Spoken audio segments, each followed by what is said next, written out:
Welcome to the Cape May County Public Health Advisory Committee meeting. My name is Kevin Thomas. I'm Director of the Cape May County Health Department.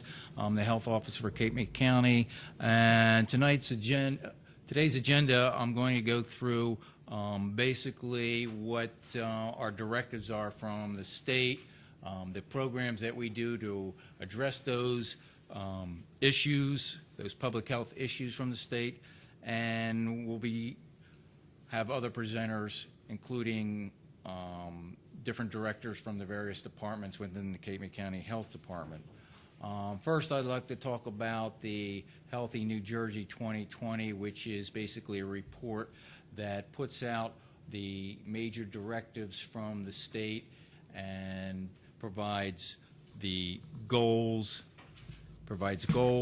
and the vision and the priorities that the local county health departments must address at the local level. Next slide, please. Okay. And the vision from this report is a state which all people live long and healthy lives. Of course, we all want to live long and healthy lives. Overarching goals are attain high quality, longer lives, free of preventable disease, disability, injury, and premature death. Achieve healthy equity, eliminate disparities, and improve health for all people. Create social and physical environments that promote good health for all, promote quality of life, healthy development, and healthy behaviors across all life stages. Now, the 5 leading indicators, and there's many indicators throughout the state that they have addressed, and most of these indicators come from reports developed by the Center of Disease Control. And New Jersey has identified these 5 indicators that they'd like to see addressed throughout the state in the next 10 years. So access to primary care is one thing. I know the Obamacare and everything else is addressing that to some extent. Birth outcomes, childhood immunizations, which we do on a regular basis, heart disease, obesity, and you'll see from the different programs that we do at the health department, we address many of these things on the local level. Okay. The different departments within the health department include the administration, communicable disease, maternal child health, adult health, and health promotion. Now, administration, the administration helps to organize capacity, workforce development, and coordinate with government and health partnerships. Environmental health, we have recreational bathing, campgrounds, youth camps, food surveillance, response to hazards and nuisance. Now, that's just a few of the things that we do at the health department under the environmental health. Communicable disease, report diseases, immunization, rabies, tuberculosis, STDs, HIV, maternal child health, infants and children, childhood lead poisoning, improved pregnancy outcomes, adult health is cancer services, diabetes, cardiovascular disease, tuberculosis, and other adult immunization programs. We also have health promotions and emergency preparedness and response. Now, 2 of these programs, environmental health and nursing, I'd like our directors to talk about a little bit. Natalie Sender, Director of Nursing Programs, she'll be talking about that right now. If you come up, Natalie, and speak on nursing programs. And after that, we're going to have Linda Wild from Environmental Services talk about the environmental programs. Thank you. Good afternoon. Our tuberculosis cases for 2014 were, there were actually 2 under investigation. 1 was a case and 1 was ruled out. We have a fairly low incidence of TB in this county. Number of communicable disease investigations as of the 3rd quarter come up to 256. With the state report, There have been some multi-state clusters of salmonella in which the state was working with local health departments to do detailed questionnaires on cases that occurred in New Jersey regarding travel and food. There was an increase from April, and the cases peaked in August, which is usually the norm for salmonella. One in-state cluster of salmonella involved 4 cases in the southern region of the state, and again, local health departments were re-interviewing to try to identify a common source. So as of this report, that information remains as is. Enterovirus D68 also was a nationwide occurrence that happened, and also in the state, as of November 29th, 14 counties were identified. Cape May County to date has had no documented cases of the enterovirus. It doesn't mean that that's not circulating in our area, it's just that there were no confirmatory cases. There was a mumps outbreak in Hoboken at the Technical College in which 15 cases all received 2 doses of the mumps vaccine. And meningitis outbreak in Princeton, which hit the media and occurred in March 2013. Until March 2014, there were 9 reported cases. The FDA allowed the use of serogroup B vaccine, which was under investigation with the FDA, already approved for use in European countries. 98% of the undergrads were vaccinated, and in September of this year, 96% of the freshman class have been vaccinated. Under our local immunization program, we have vaccinated 65 children with multiple vaccines. In our adult program, it's over 100. We are trying to work and in order to increase HPV or human papillomavirus vaccinations by promoting the use of vaccine through our family planning. Both vaccines, Cervarix and Gardasil, are available for those up to 26 years of age, with the lower age at 11 to 12 years of age. And currently the health department offers Gardasil because that vaccine not only protects against cervical cancer, but also against other cancers of the anus, vagina, vulva, and also helps to prevent genital warts. Under STD, we expanded services 1 p.m. to 5:30 p.m., walk-in Tuesdays. To date, we have 276 clients visiting us for that. Family planning patients can also be seen at this time. Under family planning, we actually have a new clinic area, which is very new and very wonderfully done by our facility and services department. And we are trying to continue to expand services within the county as well. We are also providing outreach education through our family planning. Excuse me. The lead program, there were 6 under case management in 2014. Early intervention program currently has 100 clients. Our special child health services, 75. And under that, we also have the Superstorm Sandy grant, which is trying to meet those medically needy children that were affected by Superstorm Sandy. Under cancer education early detection, 220 people have been screened for breast, cervical, colorectal.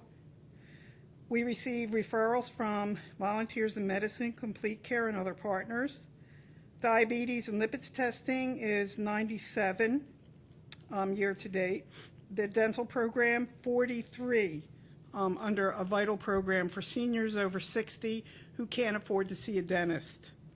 And medication management program takes care of 7 patients. This program is to go out to seniors who have pillboxes that need to be filled so that they are compliant, excuse me, with their medication, and it's a very effective program. We also provide health education and promotion in the community. And we had Healthcare Resource Day in April, in which we had more than 30 exhibits. 200 screenings were performed by the parish nurses. Dr. Boris, a certified cardiologist, presented bloodborne pathogens, blood pressure and cholesterol to treat or not to treat. Also, we do outreach in both the Cancer Education Early Detection Program and in family planning. Thank you.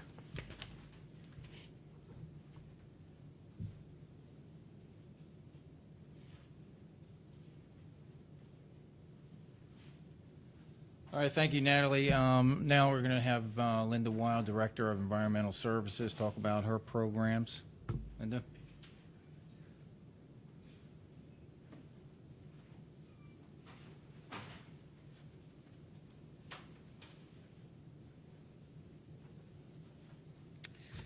Hi, I'm the Division Director of Environmental Health, and one of our major programs up there is the food handling inspection, retail food establishment inspections. We go in and check for handling of the food, cleanliness of the facility. We also do this with schools twice a year in the school cafeterias. We review floor plans of new facilities that come in to make sure the facility has everything that is necessary. And we also go out on foodborne illness investigations when there's a problem. In the summertime, we inspect recreational pools and bathing beaches for compliance with state code. We do ocean monitoring and we sample the water there. There were no closures in 2014. Campground inspections, we go out to look at the facilities, the sewage hookups, the wells, general cleanliness of the campgrounds, and also youth camp inspections. We go to the youth camps, check for all the necessary requirements per state code. Body art and tattooing inspections, we have to go out once a year to check them. There's yearly places and there's also seasonal places. We, as part of review for septic plans and well permits, we issue them for new homes, and we have had a lot of with the new regulations, repairs and alterations of septic plans that come through. And with all those programs I mentioned, we have lots of complaints that come in regarding all that we have to go out and investigate. As part of our coordination with the State Department of Environmental Protection, we are their subcontractors. We go out on noise complaints concerning commercial facilities, solid waste complaints such as illegal dumping, facility inspections such as the landfill, transfer station, and Class B recycling facilities. And we go out on air and odor complaints for commercial facilities, and we inspect those facilities with boilers and emergency generator permits. Thank you, Linda. Next thing I'm going to do is talk about the flu and the flu season. I'm talking about the flu season from last year into this year. So, as you know, the flu affects most of us year-round, and the best way to protect against the flu is to get your vaccination. Over 36,000 deaths occur nationally on the average as a result of the flu season. So we in the state of New Jersey have a surveillance system that trickles down from the State Department of Health, and what we do on a regular basis is we look at hospitals, how many people are going to the emergency room, and what we're particularly interested in is if they have symptoms of influenza-like illness. So we check the hospitals on a regular basis, schools, absenteeism from schools, nursing homes, illnesses at nursing homes, and there's certain doctors' offices throughout Cape May County that we're getting this information on a routine weekly basis.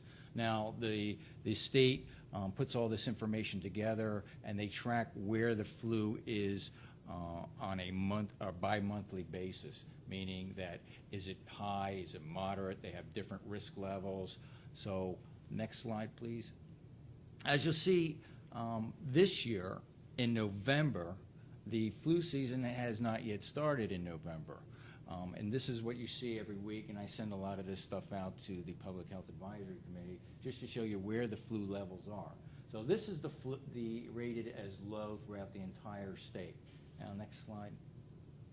Now, this was last November, and as you can see, last November we had pockets of high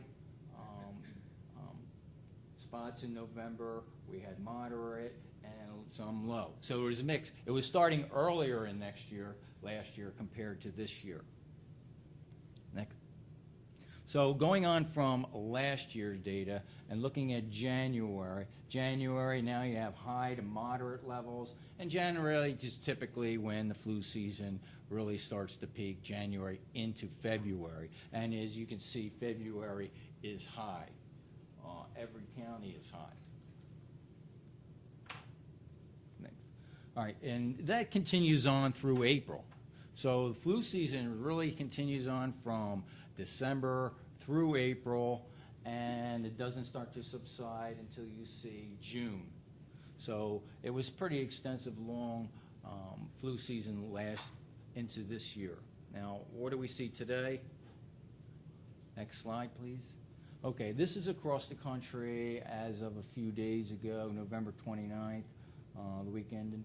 And what you can see is regionally the flu has started, and it's widespread in different states, and including Maryland and Delaware. Next. All right, that's where we are right now as far as where the flu is. It's really starting to climb incidence of flu level in the state of New Jersey and throughout the nation. Now, to address the flu, we have programs at the health department to give out vaccinations. Our flu drive give out many vaccinations. Mary Ty, who is the Assistant Director of Nursing, is going to speak about our efforts in flu drives. Thank you.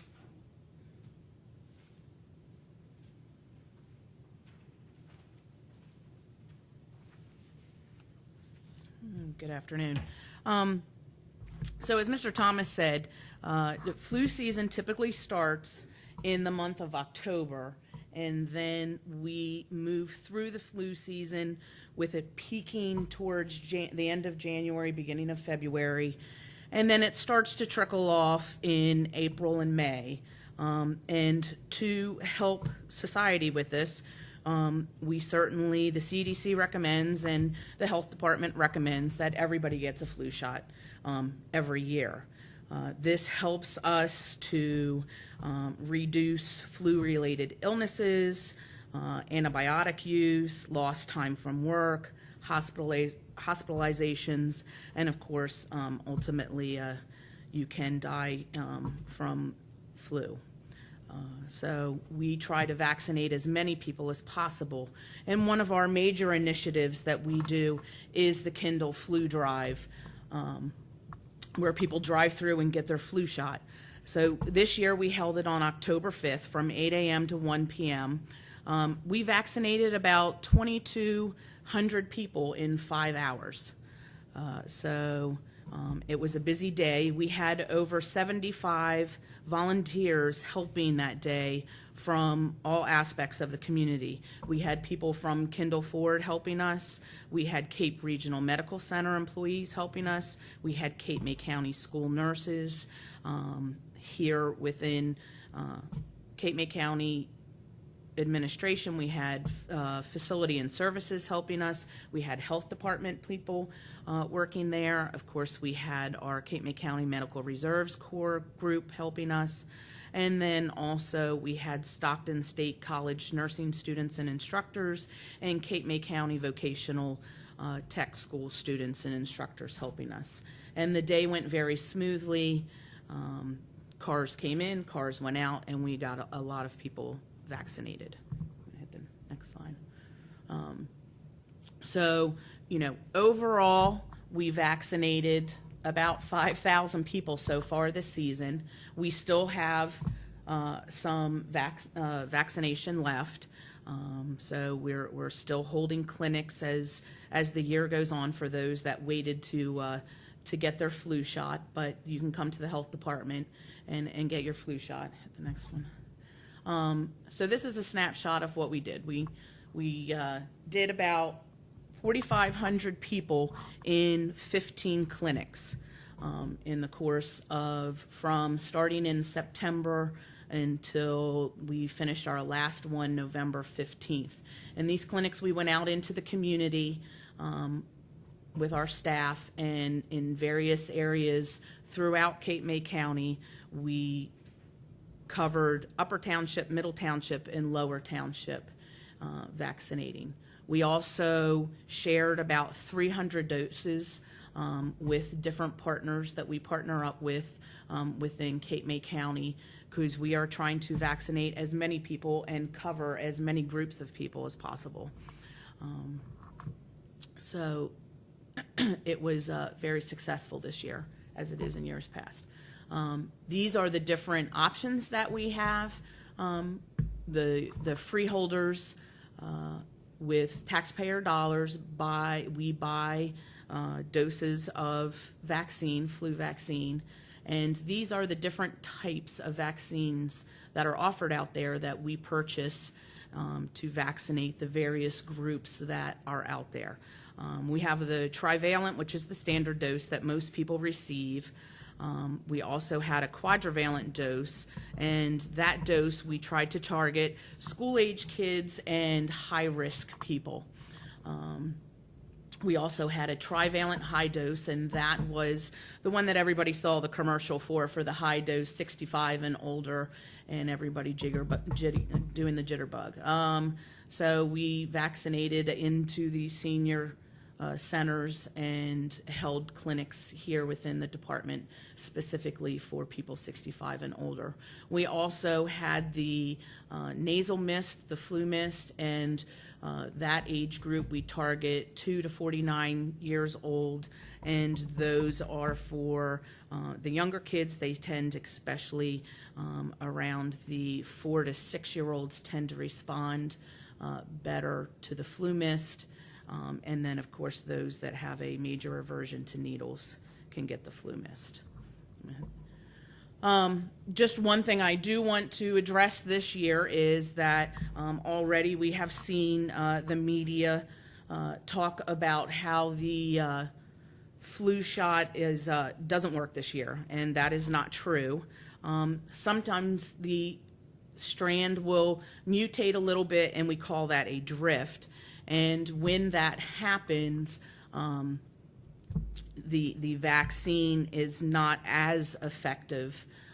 So this year we have a drift with one of the strands that is in the vaccine, the H3N2. So 52% is part of the drift, but 48% is like the rest of the shot. So what we still recommend that you get the vaccine. It still works. You still have, depending on which shot, you still have 2 other components that it works against, or 3 other components that it works against. And we also find that sometimes out there, even though there is a drift, you get what you call a cross protection, and you truly are protected against that drift. So the CDC sent out on December 3rd a health advisory informing everybody that through their testing they have found this drift, and that is just a way to help us assist in making informed public health policy recommendations, and for physicians out there to know how to treat their patients when they come into them with flu-like symptoms. There are antivirals out there for the flu, and so between the flu vaccine and the antivirals, we can get you through flu season, hopefully with minimal disruption in your life. So we still recommend everybody, if you've not gotten your flu shot, to get your flu shot this year. You should get it every year, and so come on and give us a call and sign up. Thank you.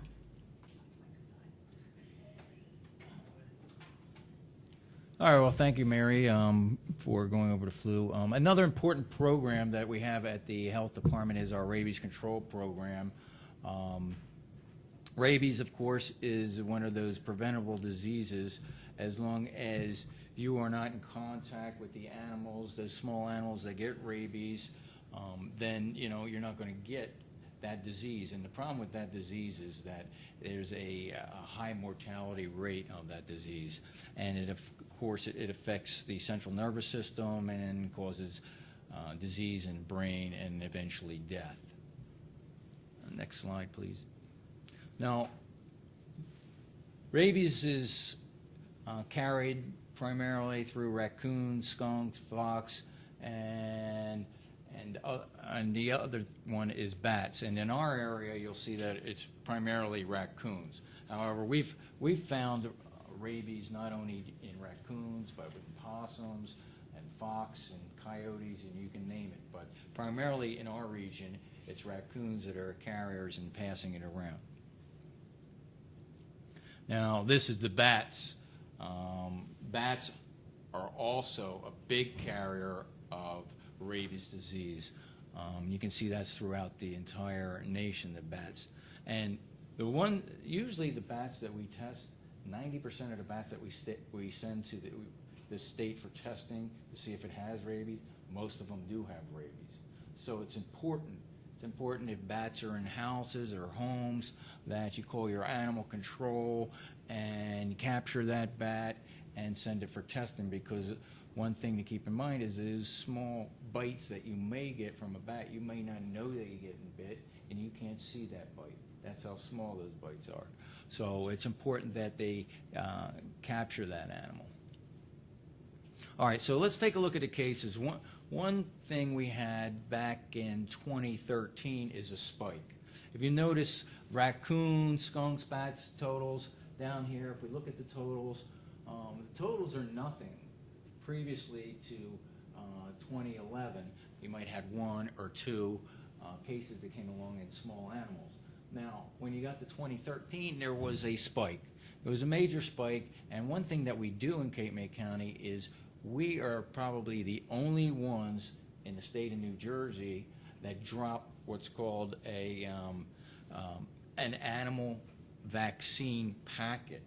And this animal vaccine packet actually inoculates the small terrestrials.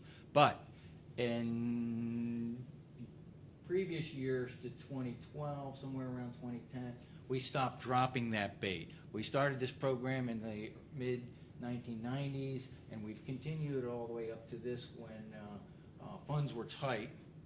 Then we stopped dropping it, and you can see as a result of not dropping the baits, we were actually the second highest in the state of New Jersey for terrestrial animals with rabies that were tested. So we started dropping the bait again right after during 2013 to ensure that this doesn't happen again. So let's take a look at the one slide back, please. Now you can see the spike right here where we got the raccoons, mostly raccoons, in that 2013 for Cape May County. Okay. All right, so control measures. Control measures, one thing we do is we work with the municipal governments, ensure that they have animal control throughout Cape May County.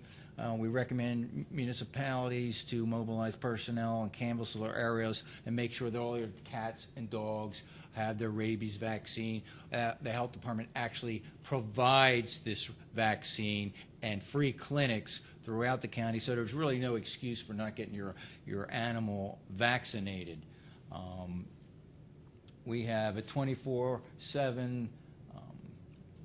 We're on call 24/7 in case there's animal bites that are from raccoons or other dogs. We address all those things. We ensure that the animals are healthy.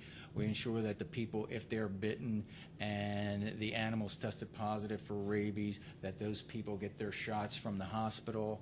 So there are all types of different insurances to make sure that rabies is controlled from the local standpoint. Here's our oral raccoon babies vaccine baiting program. We purchased last year 34,500 baits. And of those baits, we worked with the mosquito department. They dropped all but 1,000 of those baits, and the health department dropped another 1,000 by hand throughout major corridors and campgrounds throughout. This is what the bait looks like here. It's an encapsulated vaccine pouch inside a fish meal. So it's a hard fish meal that attracts raccoons and other small animals, and inside is a packet of vaccine. So as you could see from the slides that we had earlier, that it appears that this program actually works, especially because we're a peninsula and we can cut off the other areas from intrusion of those other animals. That's all right. Next. All right. Health Department, we're involved with many different types of programs, preparedness and response. Another one that has come down the pike that we all know about is the Ebola Preparedness and Response Program. Let me get my notes here. Okay, Governor Christie, under Executive Order 164, created the Ebola Virus Disease Joint Response Team.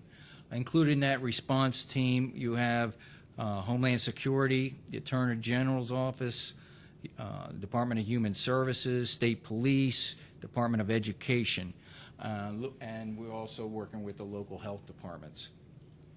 Now, what they did is they set up, and throughout the nation this is set up also, is that within 5 airports there is a screening process that goes on for major airports that are bringing people in from West Africa. And if you meet certain criteria as far as if you have a fever or if you've been in contact with people who had Ebola, you are put into a different risk category. Now, if you were in a high risk category and you're experiencing fever, there are certain procedures in place where that you were taken to the you were screened at the Newark Liberty Airport, and from there, there's a couple different hospitals that you were taken to address your illness. Now, from a local level, what we've done on a local level is we've brought in the hospital, the EMS, the hazmat team. We've also brought in the OEM, and we've all gotten together, and we're all on the same page. If this should be, if a case should emerge in Cape May County, we all have the right phone numbers. We have standard operating procedures, or how people are picked up, how they're transferred to the hospital, and decontamination.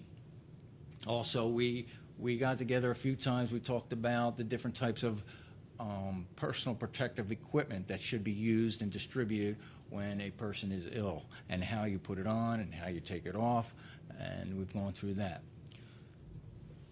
Also, I'd like to mention that we have the local surveillance wherein if a person is deemed at a various risk level at the state, they're put into a system in the local level called CDRSS. And in that site, the health department has control on our local site.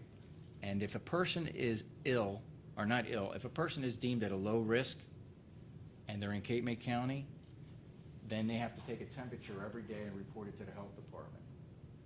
So we monitor those people. There are no people right now in Cape May County with that illness, that are under surveillance, but throughout the state there's somewhere around 50, 56 people. I know there's some in Atlantic County and Burlington County that are under surveillance, but none in Cape May County at this point. So they're monitored. If they feel feverish, they're to call 911. The health department gets an alert, OEM gets an alert, EMS gets an alert, and we all respond accordingly. So there's a lot behind the scenes that the health department has to do when you have an emerging illness such as emerging disease such as Ebola. Okay, next. All right, preparedness and response. Another thing that Cape May County Health Department does is we respond to various incidents throughout the county. I mean, from hurricanes to ice storms and so on, and setting up shelters, and if need be, distributing medications. Right now, from Hurricane Sandy, we've gotten funding up to $400,000, and that includes special child health that Natalie talked about earlier.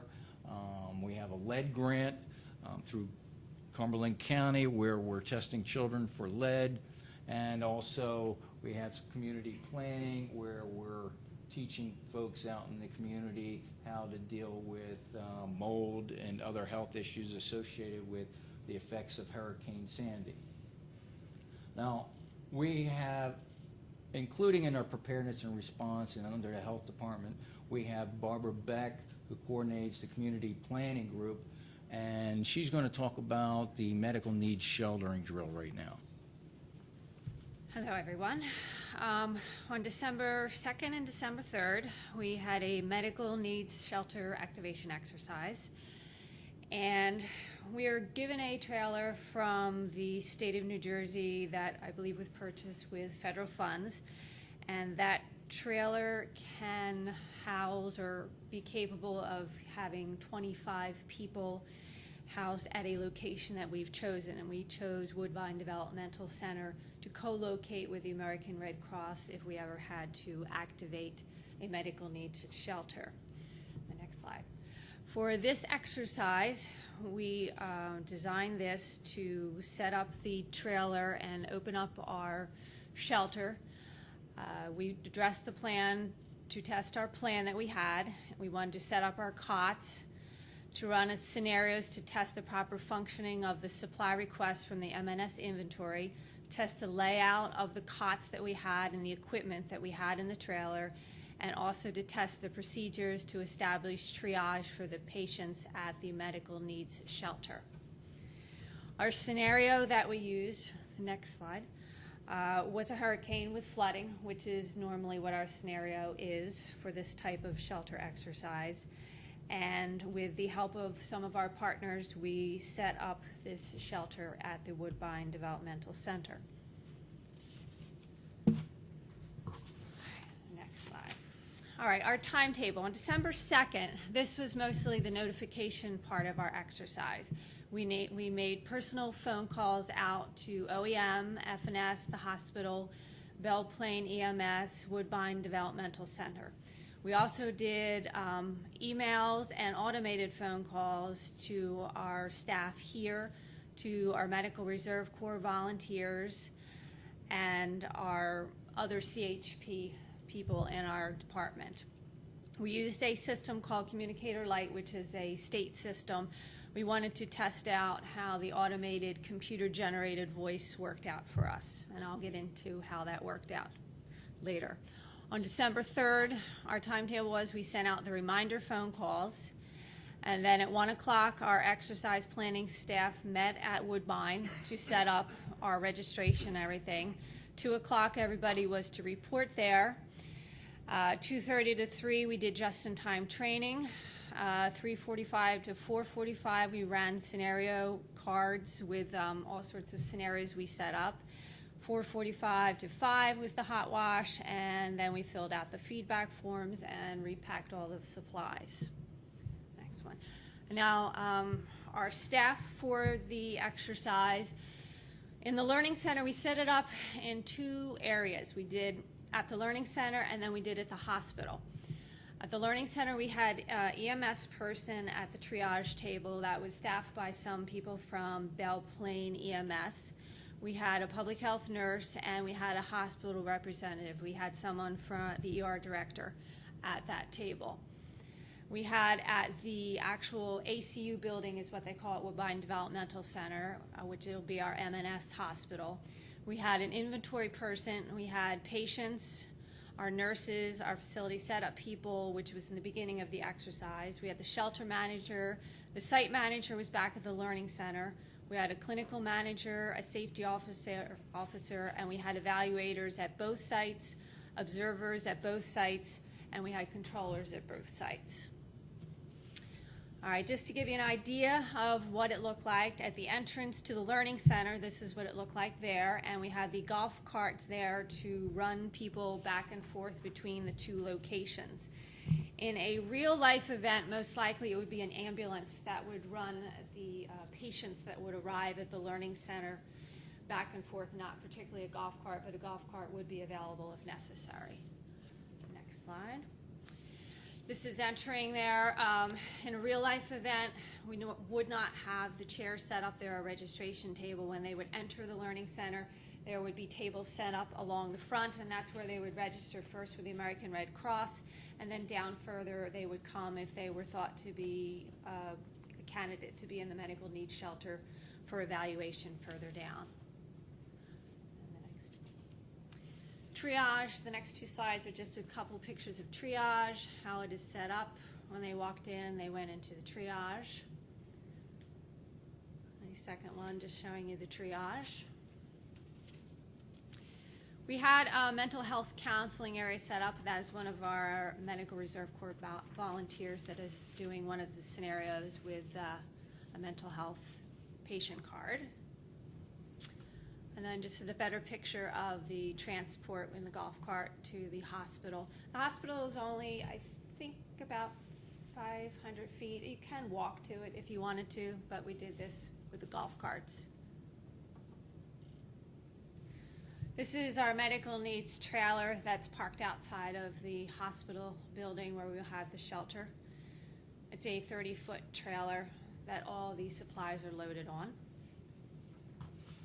The beginning of the exercise, when the unloading is beginning, we had plenty of volunteers from Medical Reserve Corps and from CERT, and County OEM is assisting us as well. On the inside, on one side of the shelter is open there before we started really set up one of the cots. And these two green cots are two of the OEM's cots that they purchased. They're a little bit higher than the blue cots that are on the medical needs shelter trailer. This is, they're all in carts, a lot of the supplies. There's different supplies depending on what type. There's wound care supplies, there's respiratory supplies.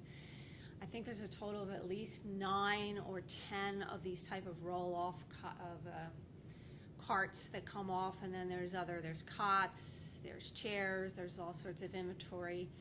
In the back of this hospital setting, there's a room back there that we can roll all of these carts into and set up an inventory manager where the nursing staff or runners can get supplies and bring them out to the nurses.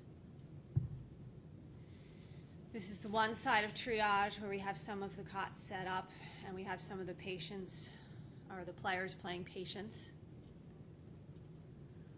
And then on the other side, and you can see one of the higher cots that is set up off to the side.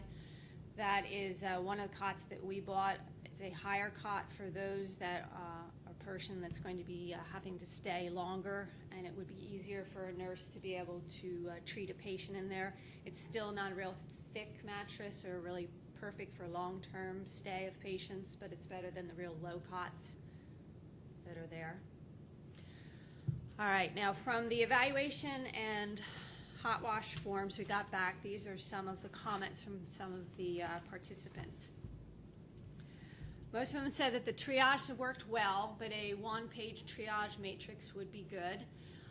Triaging should have been only one patient at a time being interviewed. We had originally set up the front table. There should have been one person going up to triage at a time being interviewed, and then they would have been triaged out to either going to the medical needs shelter, going into the general shelter, going to possibly Cape Regional Hospital. But somehow it ended up being 3 patients at the table instead, so that would be corrected in our medical needs plan.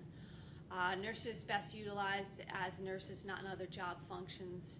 For the exercise, we had put them in as inventory managers and safety officers for the purpose of the exercise.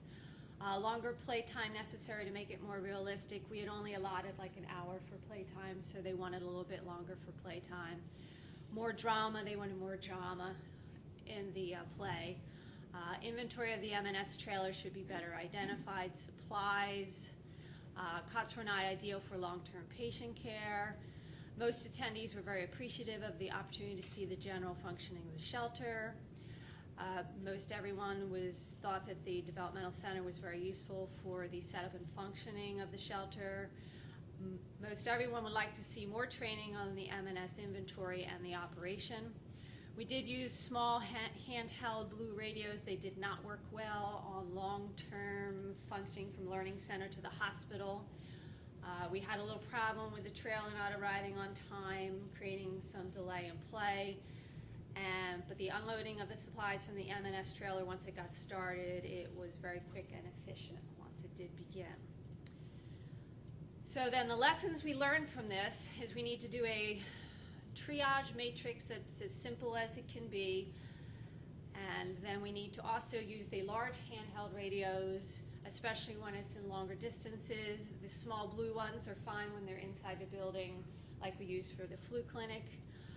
Triage mental health station tables must be located far from general intake areas.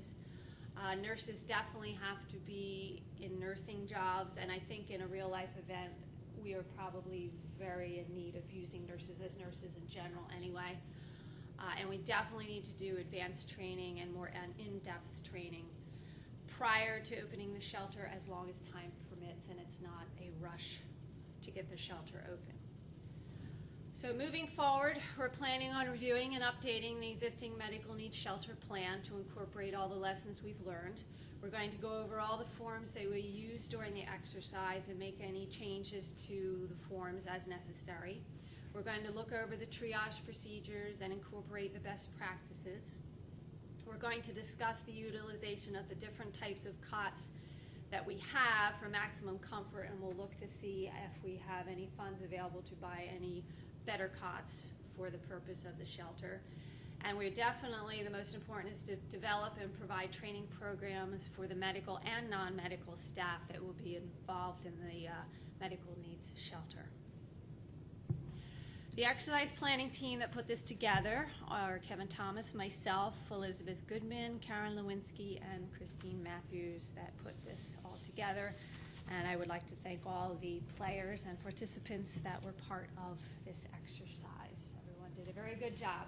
Thank you. All right, thanks, Barbara. I appreciate your presentation and your work with preparedness.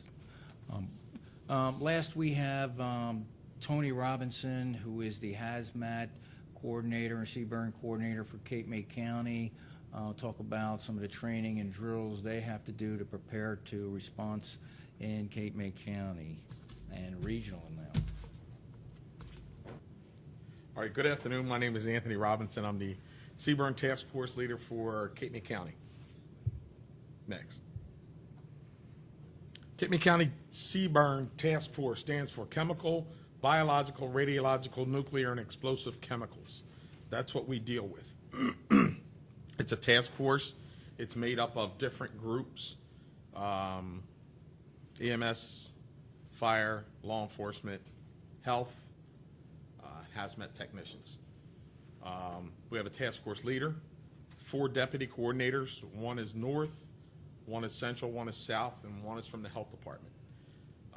If I'm not available to respond to calls, one of the deputy coordinators, along with one of the environmental specialists from our health department, will respond to a hazmat call, and we guarantee that they'll be there within 20 minutes. We are also backed up by the United States Coast Guard. They have technicians, and they handle all of our decontamination of the hazmat technicians if they're on one of our scenes. Cape May County has approximately 40 hazmat technicians on the task force. 6 of the technicians have advanced chemical explosives or CBRN technician training. CBRN Task Force also has its own radiological response unit. The task force trains monthly with all of our equipment, semi-annually with Shore Region Partners, that's Atlantic County, Cumberland County, Ocean County, New Jersey State Police, and the FBI teams all get together semi-annually and conduct a drill. Our last drill was done here in Cape May County at the U.S. Coast Guard base, and our FBI partners were slightly happy, I should say, when our team responded and basically did their entire job for them. So they liked that real well. Seaburn, the task force is also a component of the urban search and rescue teams for building collapses. The hazmat team would be the first team that went in to make sure that there's no gas or any other chemicals in the area to make it safe for the rescue teams to go in and do their rescues. Task force has just completed our 6-year training cycle audit with the state police, and we are now approved to be a level 2 CBRN response team. Level 1 is a team that can travel all over the United States, and we don't want to travel all over the United States. We want to stay here in Cape May County and the state of New Jersey. Through DHS grant funding, the CBRN Task Forces uses the latest in technology and is the most advanced equipment in the field today to detect CBRN incidents. Some of our equipment, we can bring it in and set it up, and it will tell you it's 99.9% sure that it's a Tums pill from CVS. Now, how it does this, I don't know that technology, but we send the equipment out once a year. It gets updated, and it's some pretty unique equipment, to say the least. And our team is very proficient with that equipment. CBRN Task Force is an emergency response task force capable of responding to any CBRN incident in Cape May County. We are not a cleanup company. We respond, mitigate the problem, and then we call a cleanup company to come in. During Hurricane Sandy, the task force responded to the following. Dan's Docks in Ocean City, it had 26,000 gallons of fuel that came out, and it contaminated 15 homes in the area. Natural gas leaks, liquid propane leaks, home heating oil tanks leaked and were removed from some homes. Fuel dock in Wawa Crest was swept away during the storm. We responded to that. And all of the cases from Hurricane Sandy that pertain to hazmat have been closed with the DEP. The DEP has set up a program for site remediation. They have $150,000 in that grant for sites that were impacted from Hurricane Sandy. And that would be it for hazmat. Any questions, ask Jen Fairman. All right, thank you, Tony, for that. I appreciate it. Right now, I'm going to open it up to any questions that you have and you want to ask about different programs or response we have in Cape May County over the last year or two and our different programs. So if there's any questions, we'll take them now. Yeah, Greg. Yeah, I just wanted to mention that for future, I know that I saw that Barry and Elmer Keith were involved with your with the shelter role plays and stuff like that. A lot of the mental health folks that are disaster, response counselors are also available in the future if you need more bodies, if you will. Barry and I both were at both Hurricane Sandy and Irene. We were involved in many of the other drills that we've done at Woodbine, as well as down at the Coast Guard base and down at the ferry. So I didn't know anything about the medical needs sheltering drill for like the day before I heard about it. But I just wanted to offer, the fact that we're still very much involved in disaster. Every year we have to get 6 continuing education credits actually with the Division of Mental Health and Addiction Services with disaster response training. So if you need more bodies, if you will, mental health-wise, we're here for you. All right, well, we appreciate that, Greg. Make sure that Cape counseling is included on all our events and drills in the future.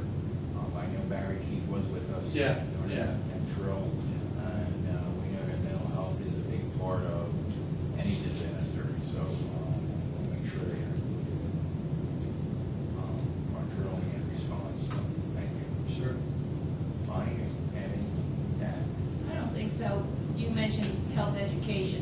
didn't go into it, but most of the programs that we do at Cape Regional Medical Center, you have a couple of people here that know the same programs and go out with us for our health fairs and our health ed programs. Yeah, that's true. I mean, we work closely with the hospital and bodies group, with health education, and the rest of the community with that group. So we appreciate the hospital's contribution. Okay, one more question. We have, in our group home, we have a lot of aging consumers.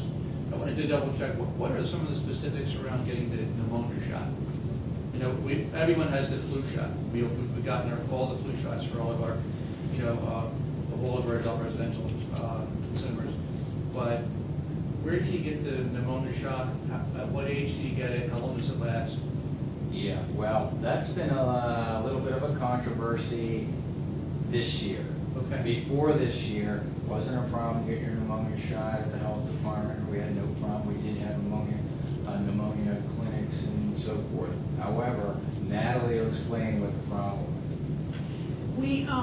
We do have the pneumonia shot for 19 through 64 years of age with chronic health conditions. So that is still happening at the health department.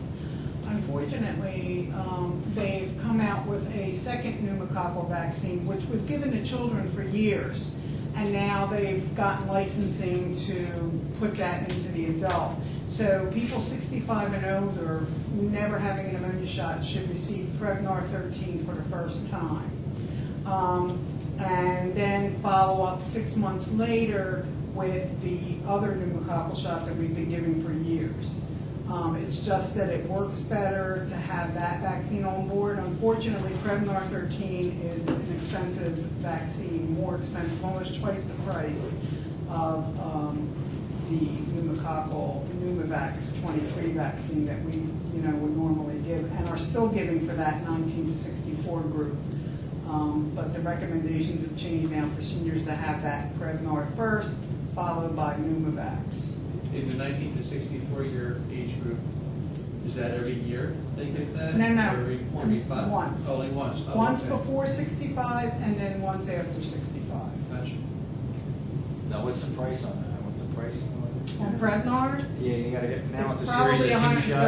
$135, and that's, discounted to certain people, it's probably higher. The pharmacies could actually provide it, and I reached out to a couple, and CVS said that they can have a drop shipped within 2 days to their pharmacy and administer to patients there, adult patients, of course. Yeah. Insurance covered? They should.